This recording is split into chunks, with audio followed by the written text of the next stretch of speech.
There are two primary forms of TV families. If you watch the TV sitcom or the TV drama, there are two primary types of families that you meet watching television. The first, and this is a picture of the classic example, is the perfect family. Okay, it may be a little bit before some of your time, but many of you probably grew up or remember watching the Cleaver family, right? They are the quintessential perfect family. Everybody loves everybody. Everybody gets along. It's a happy marriage. The kids respect their parents. And the drama comes from every once in a while, there's a small little hiccup, right? Like there's this, oh, look at Beaver. He talked back to his mom, and that's going to cause chaos. And you're sitting there going, my kid talks back every 3 minutes. Why is that a whole episode of TV? So, Wally found his dad's cigars and smoked a cigar, and so we have so there's little tiny moments of somebody did something wrong, and then they resolve all of the world's problems in 22 minutes of television, and by the end of it, everybody's happy and everything's perfect again. Now, again, Leave It to Beaver is probably the peak of that type of family, but you can think of dozens of shows through the years that follow that formula of the really functional, really healthy, never any major problems kind of family. Then there's the other end of things. This picture is of the Ewing family from the TV show Dallas. Now, I don't know, again, you may find this hard to believe, Dallas is a little bit before my time. But I've seen enough episodes to know that the basic plot line is, how mean can we be to each other this episode? Like that is essentially, how much dysfunction can we cram into one episode of television? And so there's all sorts of betrayal and lying and cheating and backstabbing and trying to get ahead and conning people out of things. And there's just every type of terrible behavior you can imagine happens in this family. In fact, as I was kind of looking through different episodes, probably the most interesting thing I read this week was, the giant cliffhanger of the show Dallas is who shot JR, right? And the one article said the reason that was such a good cliffhanger is by the time you get to the end of that season, everybody on the show had a reason to shoot JR. Like it could have been anybody. He was such a terrible human being that everybody wanted him dead, which is why it was so hard to figure out who actually is the one that killed him. And so you have these two extremes, and again, I could have picked a dozen different examples of each. You have the perfect family. Everything's good. We make a few mistakes, but at the end of the day, we all love each other. And then you have the everything is dysfunctional all the time, how bad can we be family? And so we have the Cleavers and we have the Ewings. And I bring that up because we're going to cover about 40 chapters of the Bible together this morning, so I hope you don't have lunch plans. We're going to start in Genesis chapter 12, if you want to turn there. In Genesis chapter 12, we meet this guy named Abram, who eventually becomes Abraham. I probably will mess up and call him the wrong thing at times. So Abram and Abraham are the same person, just his name got changed. And so from Genesis chapter 12 through Genesis chapter 50, we follow his family tree. We get several generations of Abraham and his kids and his grandkids and what happens to their family. And so we're going to read kind of God's first encounter with Abram in Genesis chapter 12, starting in verse 1. And the Lord said to Abram, leave your country, your people, and your father's household. Go to the land I will show you. For I will make you into a great nation, and I will bless you. I will make your name great, and you will be a blessing. I will bless those who bless you, and whoever curses you I will curse, and all peoples on earth will be blessed through you. Now, if you were picking a family, that you're God, hypothetically, and you're picking a family that you're going to bless into a great nation, and then through that nation, you're going to bless the whole world. Because that's the promise here in Genesis 12. This is a continuation of what God began with Noah, what God promised to Adam. I'm going to restore humanity. I'm going to bring the brokenness of this world back to wholeness. I'm going to use this family to bless the whole world and bring my presence back into the world. If you're going to pick a family to do that, are you picking a family like the Cleavers? They get it right most of the time. They make some mistakes, but they work through their problems. Or are you picking a family like the Ewings who just screw everything up all the time because it seems more fun that way? And sometimes when we tell the story of Abraham's family, we like to focus in on these highlight moments, all the good things. There are these small little highlights of, look at all the faith Abraham had. He left his mom and dad. He trusted in God. Joseph did some good stuff. But I got to tell you, for those of you who have read along with us and you've gotten through the book of Genesis this past week, Abraham's family is the most dysfunctional family you've ever met in your life. They're just screw-ups. From the get-go, it is story after story after story of them just being terrible people over and over. And there are these momentary moments of goodness and a lot of just, what were they thinking? So we're going to end all the way in chapter 50, and I'm going to try to walk you through some of the stories you would read if you started in Genesis 12 when we first meet Abraham, and you read all the way to Genesis 50 to the end of the story about Abraham's family. You would find stories about Abraham and eventually his son Isaac lying about who his wife is. Basically, they went into a foreign country, and there was a powerful king. And Abraham and then later Isaac were afraid, because they'd married pretty women, that the king would see their wife and go, she's pretty, I'd like to have her, and murder them to get to their wife. And so their solution was, she's my sister. And all three times, the king takes their wife into his house with the intention of marrying her. Abraham's he doesn't care about his wife. If the king wants my wife, take her, that's fine. Just don't kill me first. That's true love right there. God comes along and promises to Abraham, as you read, he kind of expands what we call the Abrahamic covenant. What we read here in chapter 12 was the beginning of that. But he shows up again in chapter 15 and 19, and it clarifies what he wants to do. And part of that promise is the promise that even though Abraham is old and he doesn't have a son, one day God will bless him with a son. And so he's getting older and older, and they have no kids, and he's beginning to think, God, I don't know if you know how biology works, but this is probably not going to happen. And so his wife Sarah has a brilliant idea. Abraham, here's my servant Hagar. Go sleep with her and have a kid with her. And they do. And his name is Ishmael. Just basic, generic marriage advice. Gentlemen, if your husband ever tells you to go sleep with another woman and have a kid with her, it's a bad idea. It's not going to end well. Ishmael spends the rest of his life hating his younger brother Isaac, who Abraham finally has with Sarah.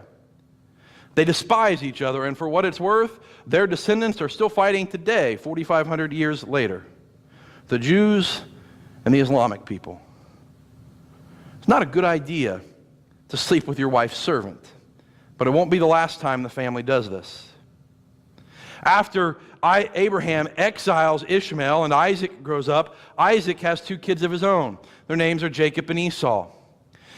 Isaac likes to play favorites. Anybody here the favorite kid in their family? Just me? Yeah. I love when you're honest.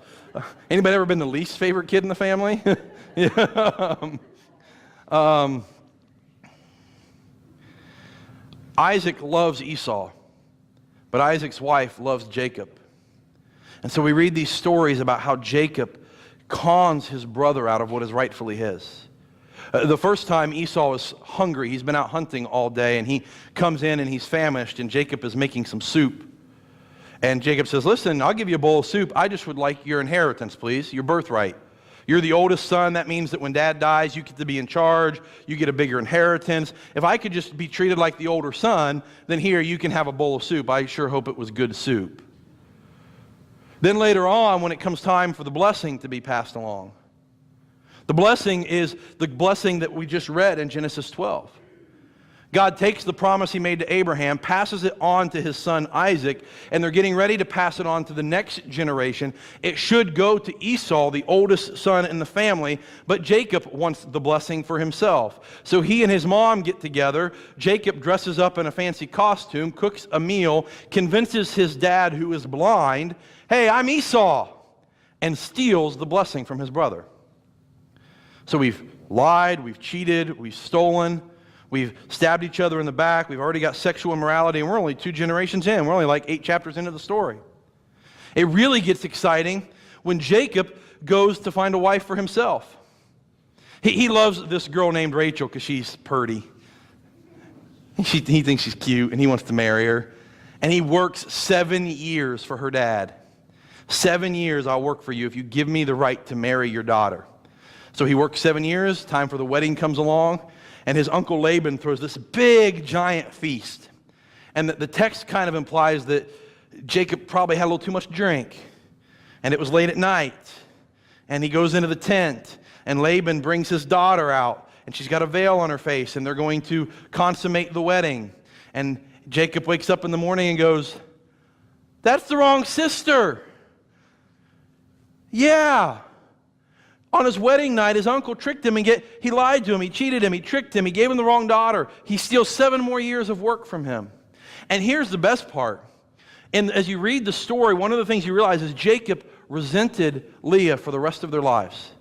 She was married to a man who didn't like her, who didn't want to be married to her, who thought she was his punishment from God. I bet that marriage went well, huh? And so Jacob plays favorites with both his wife and his kids. And eventually we see Rachel and Leah, these 2 sisters that Jacob marries, they play the same trick that Sarah did. Here, we can't have kids right now. Have our servants and have kids with them. That one gets really interesting because we read in chapter 38 about Reuben, one of the older sons. And as he becomes a young man, he has eyes for this one particular servant, who her name is Bilhah, I think. Bilhah, however that would be pronounced. But we're going to go with Bilhah. And he has eyes for her, and he wants her. So he takes her. There's an interesting twist, though. Bilhah was Rachel's servant. The servant that had been given to Jacob to have kids with. So Reuben was sleeping with his brother's mother, because that's not weird. It's the kind of thing they make Jerry Springer episodes about, right? And that's not even the weirdest story. There's this one about Judah, who's one of the younger sons. And Judah, when he gets older, he has 3 sons of his own. And the oldest son is named, get this, his name is like E-R. What a great name for all the crazy Bible names. We get like Melchizedek and So his name is and his wife that he takes is named Tamar. And they're married for a while, but dies before he can have a kid with Tamar.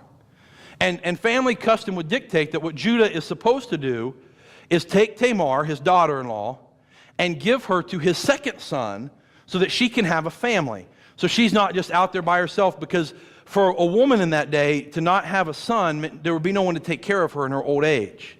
And so she needs an heir to inherit her family stuff. So he's supposed to, as a responsible man, take Tamar, give her to his second son, which he does. There's an interesting story there you can read for yourself if you want. We're not going to go too much into the details. But the second son doesn't want to have a kid with Tamar. And he dies before Tamar can have a child. Now, Judah is concerned here because he's thinking, this woman is killing my sons. Every time she marries one of my kids, he dies, so I'm not giving her any more sons.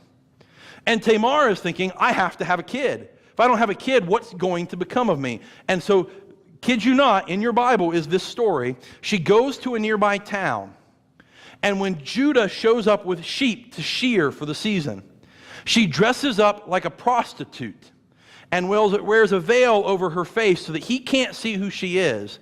And she seduces her father-in-law, Judah, and has a kid with him, but doesn't tell him until she's already 3 months pregnant and it's too late to do anything. Weird stuff. You didn't see this on Leave It to Beaver, okay? I never heard the story about Wally and his foot. It's just weird. And then the crown jewel of the story, right? The last 15 chapters are about this guy named Joseph. Joseph was Jacob's favorite son.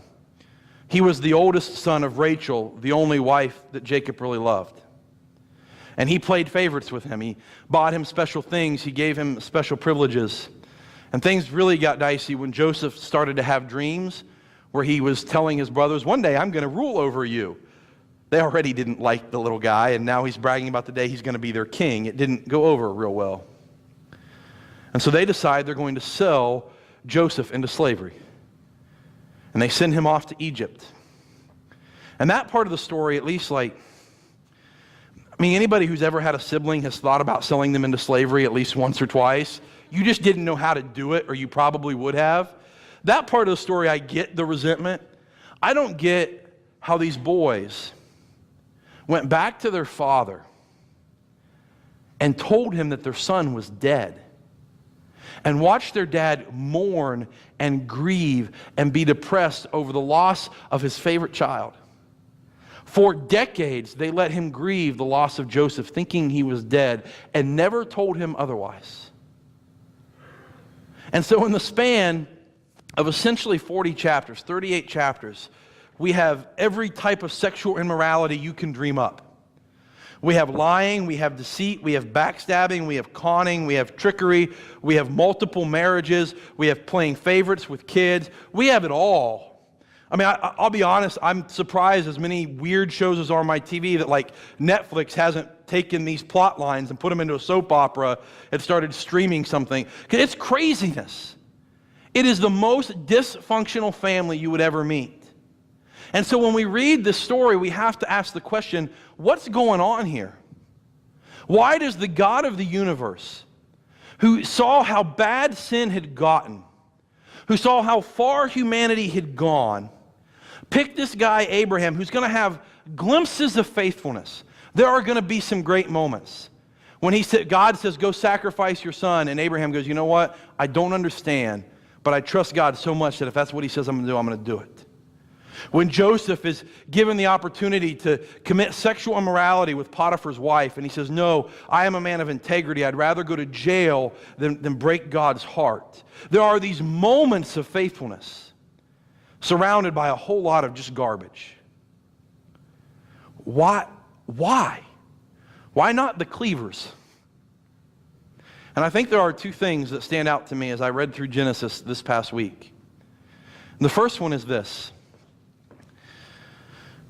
Because all of these stories happened so long ago, there is a trend in modern historical research to kind of reject them as fairy tales. We don't have a lot of archaeological evidence to support them. They happened 5,000 years ago. There's not a lot there. And so if nobody else wrote about it, there are a lot of people Abraham's just a made-up person that they invented to tell the story of their people. Listen. Do you know what a story sounds like when you make up a story about your founder? It sounds like the George Washington and the cherry tree story, right? Let me tell you how great and awesome our founder was. He couldn't even lie about the cherry tree. He was such a good person. You know what story you don't tell? Our founder was such a good person that his grandson slept with his father-in-law. Yay for us!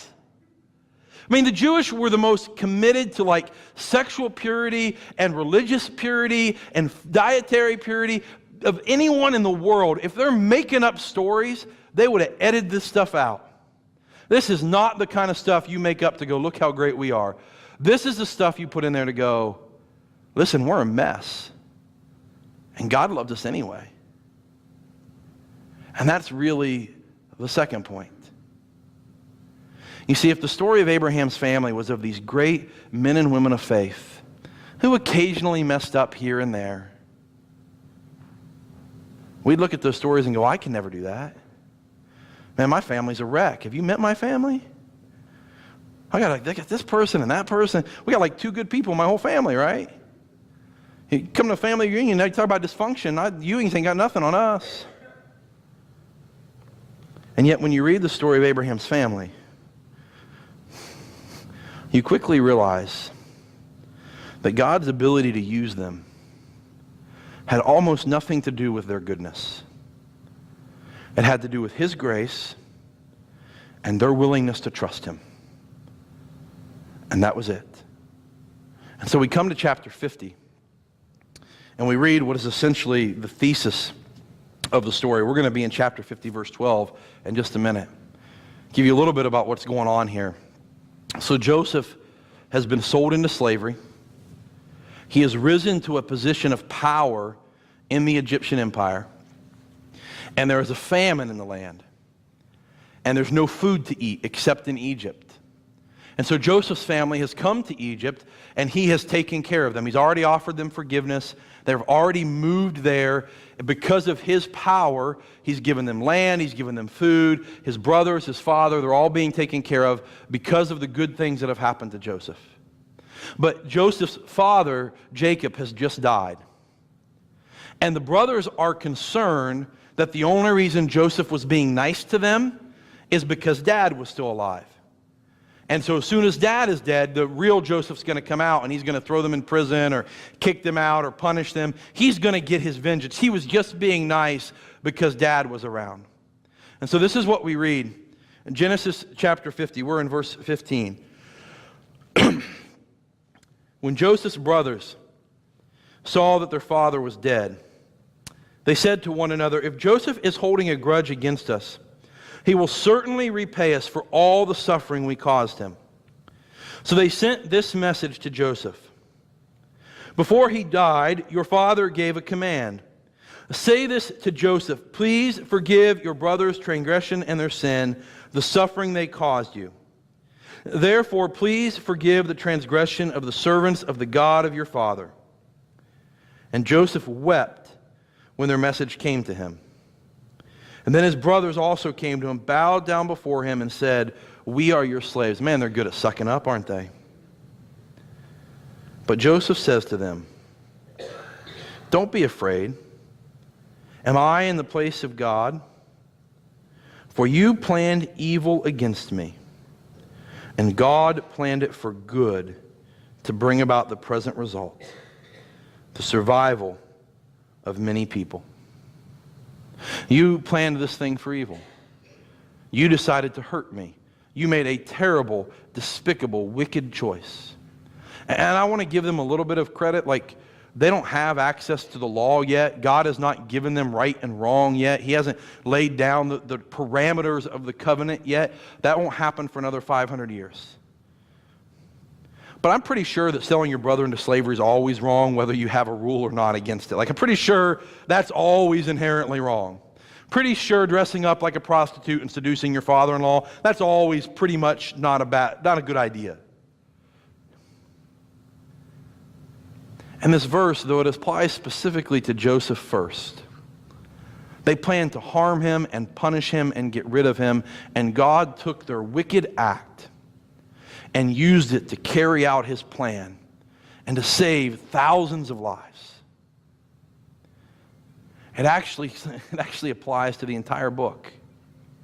Time and again, whether it's Jacob stealing the birthright and blessing from his brother, it's deception, it's lying, it's bitterness, it's hatred, it's bad choices. God just looks into all of that mess and goes, "Okay, you're making terrible choices. And in spite of who you are and what you've done, if you'll just trust me, I can still get us where we're going. I can still take your brokenness and make something beautiful out of it. I can still do what I need to do. My promise, my covenant, my desire to bless the whole world through your family will not be stopped by your sinful behavior."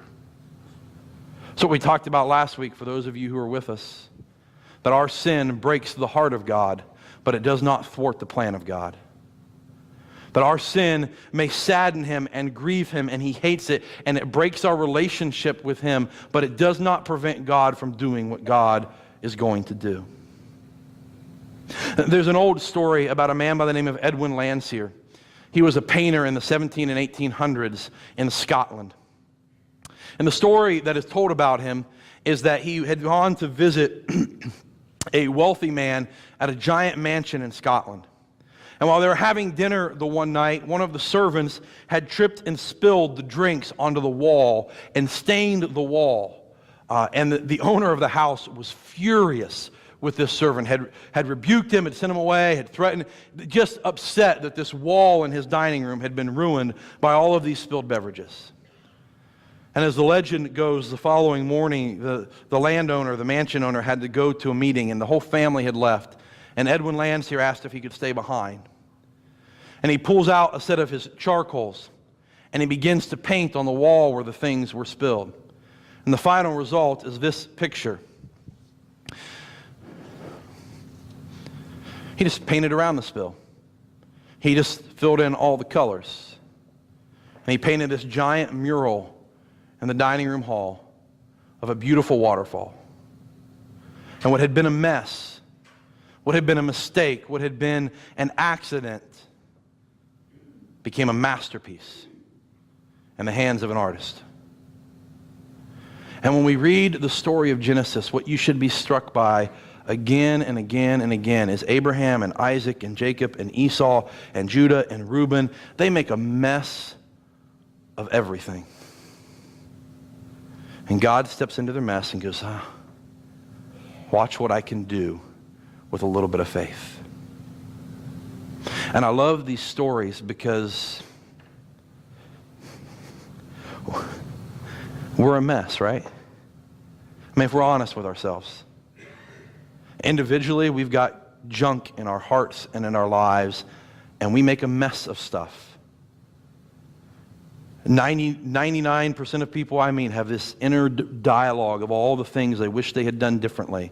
They wish they had said differently. They wish they'd handled differently. They wish they'd been more patient. They wish they'd been kinder. We have this guilt and regret, and we go, man, I messed everything up. And corporately as a church, we can be a mess at times.